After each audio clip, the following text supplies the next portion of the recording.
And welcome to Craig's Gun Channel. This is episode, I'm not even sure which number it is now. Episode 3 for live. So thanks for joining us. We're here to talk basically on random shots about anything and everything. Just conspiracy theories, firearms stuff, 2A news, just whatever off the top of our head. Anything we want. Anything we want. So I guess we'll go ahead and get rolling. Before we really get started, I just want to make sure we put out there any comments you have, anything, make sure you let us know. We'll try to, read your comments as they go through the show, any that we, can catch. So, and so appreciate if you want to be part of the show. We're more than happy to have you as part of it. So, I tell you what, I'm pissed, Craig. What? I'm pissed. I want a divorce. There's the paper. You said it was going to be forever, Eben. All right. So, many of you have seen all the scuttlebutt on the Twitters, on the interwebs about this national divorce or a United States breakup, balkanization, call it what you will. A lot of you have seen a lot of that chatter. But I'm here to tell you that it has always been that way. It's not new. It just has maybe ramped up here over the last couple weeks because of a certain somebody, which we'll get to. Yep. So this is going to be Let's Get a Divorce is what we're going to call this. And we're going to go down through what that would look like. Some of the hardships, the roadblocks, the speed bumps. We're going to look at everything here. So bear with us here. And like Craig said, if you have anything to add to it, we're gonna call you out and Yep. address that. So now, actually, just to make sure to level set, because there might be some people here that aren't really sure what all that means. So, national divorce, just in super simple terms, what would you say that means? I think on its face, right now with the political temperature going on in the U.S. of A., I think it's mostly aimed at the red versus blue. Okay. Is that fair? I think that's fair. So, do you want to put you already got the first slide up there. So there's always been some chatter about the breakup of the U.S. It goes as far back as the colonial 13 colonies, Yep. Where Virginia didn't like Maryland. Or, there's always this positioning and trying to either, hey, we'll just do it on our own. Yep. We don't need to be part of these 13 colonies. And it's been something that's been brought up throughout time, various states, which we'll touch on here. Yep. So let's give a little history. I had alluded earlier to other states trying to break away or successfully breaking away. As far as the United States goes, historically, there's only been one state that has successfully broken away from another state or within the Union itself, and that is West Virginia breaking away from Virginia in 1863. This is, like I said, the only successful attempt. In the United States. In the United States. Yes. However, there have been 12 what we'll call real attempts that had failed in the USA that you probably didn't know about. Yeah, most people don't. And when we were doing some of the research on this, I learned some of those I was kind of familiar with. Some of them I was like, really? I had no idea. I think out of the 12, I may have heard something or had an inkling about 2 of them. Okay. So listen to this. South Nebraska. I've been there. It's a beautiful place.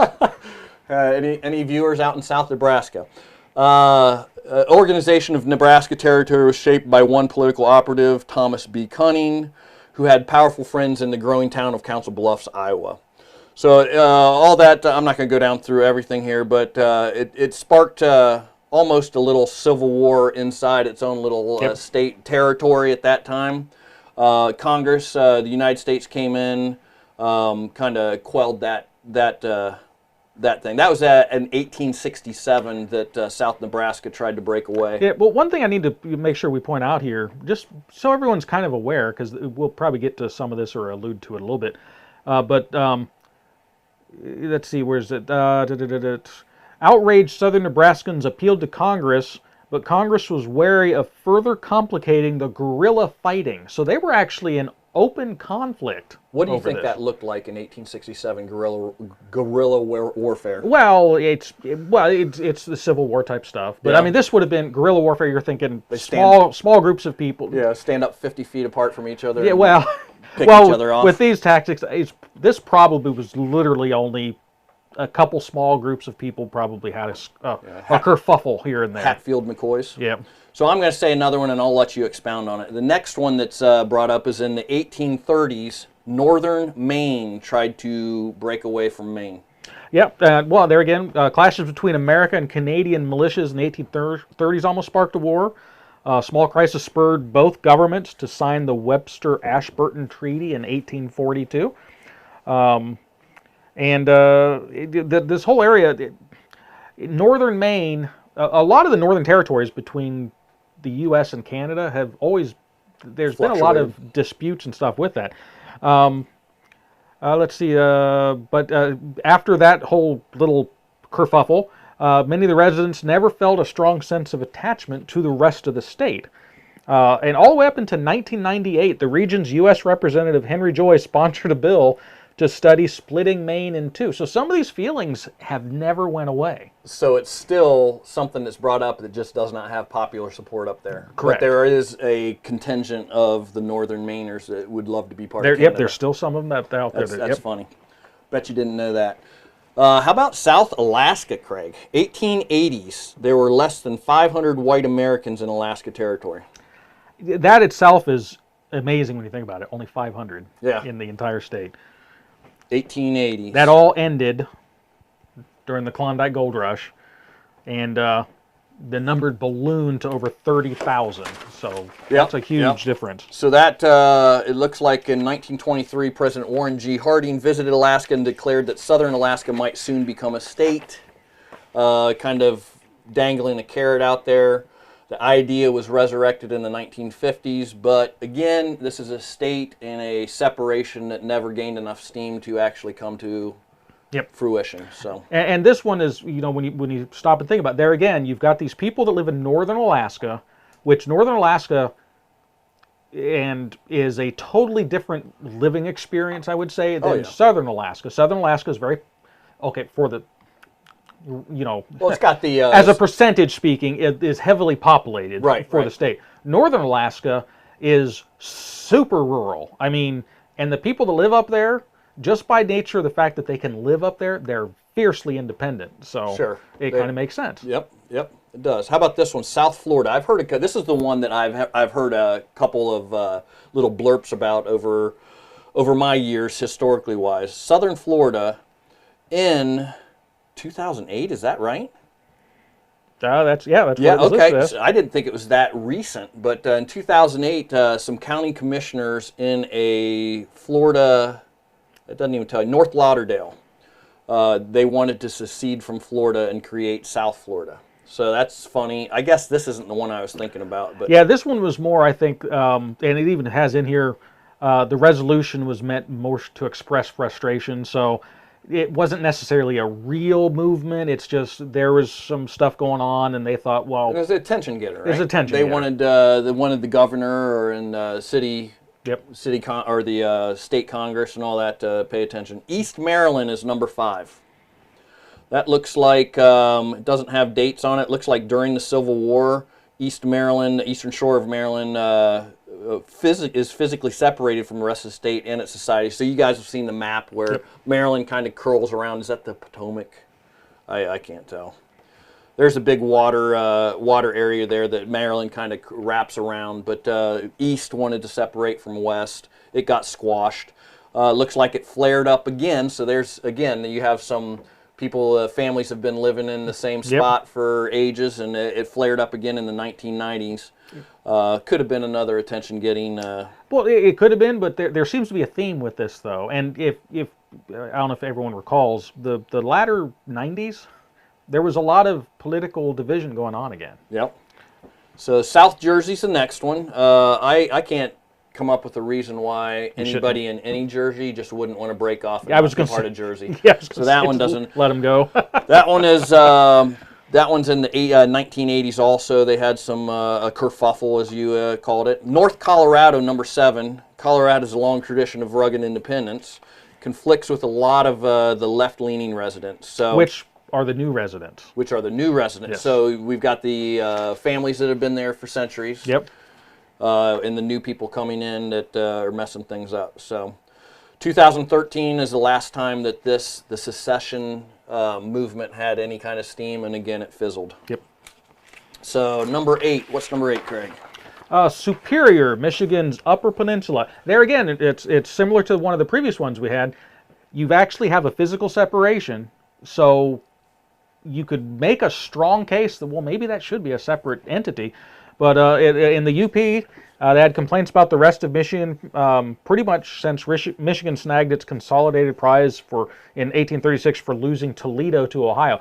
There's a whole there was a whole issue with that. There was actually almost a war fought over that. But let's see. I've always thought in my grade school geography classes, I'm like, what the heck? Why is the Upper Peninsula not either its own state, or what's it over top of? Is that Minnesota?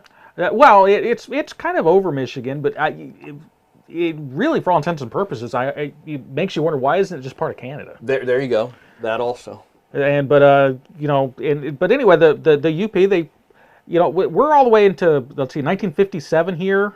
When a 5-mile suspension bridge physically connected the region to the west of Michigan for the first time, that spurred a bunch of problems because they liked their isolation. Yes.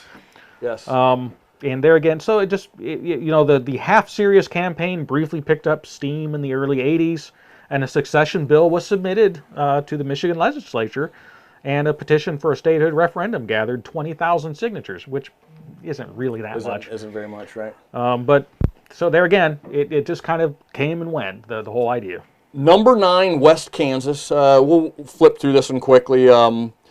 Seems to be the same story as before. We have the old people, or the old families in Kansas, and new people immigrating in. 1992, delegates from 7 counties went ahead and held a constitutional convention in September of 1992, but the secession movement never had a broad base enough and ran out of steam. So that kind of fits with some of the other ones we saw. Baja, Arizona is number 10. Again, kind of has the same story. Chicago. This one I can see playing into a potential divorce situation of where we're at now. So, and we'll get into that later when we talk about city-states and such, that sort of thing. In the 1920s, the City Council of Chicago approved a resolution calling for secession. After reaching out to neighboring counties to join the movement, Chicago gave the state government 2 years to meet demands for apportionment based on population, which would give the city a majority in the state legislature. So they're given either you give us the ability to basically dominate state politics, or we're going to break away and be our own state. And that's a theme that we'll get back to also a little bit. So that fizzled out, of course. And finally, Colorado again is mentioned. When the new state of California was created in 1850, it threatened to break the nation's fragile political balance and plunge the United States into civil war. This is something maybe we didn't really study in the history books, but I can see how that was. And the reason was, by adding California to, I'm not sure what they were back then. I'm sure they were probably more conservative. Oh, yes. At the beginning in California with all the, what do they call them? The people going across country to settle out, all the settlers. Yep. But when California was created, it created this unbalance in the Congress, giving a certain power to a certain political party. And that had the other political party that would have lost power up in arms about it. So they were thinking about, I guess, looking to split Colorado. Is that the way you see it?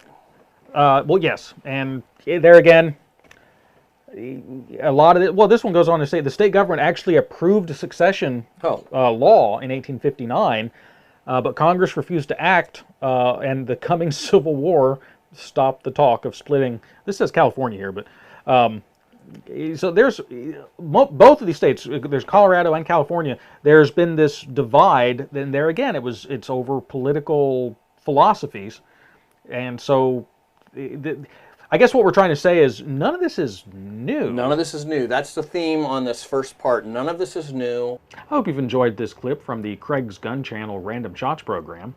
The program airs Thursdays at 8 o'clock Eastern Standard Time. On Random Shots, we discuss content from ranging anything from preparedness, survival, politics, firearms, basically anything that's 2A related, with sometimes some rabbit trails on things that aren't related at all. If you enjoy this type of programming, please hit the subscribe button and the notification bell so that you're notified when we release new content. And if you like it, hit the like button and share us if you would as well. It helps the algorithm and helps the channel grow and helps get our message out.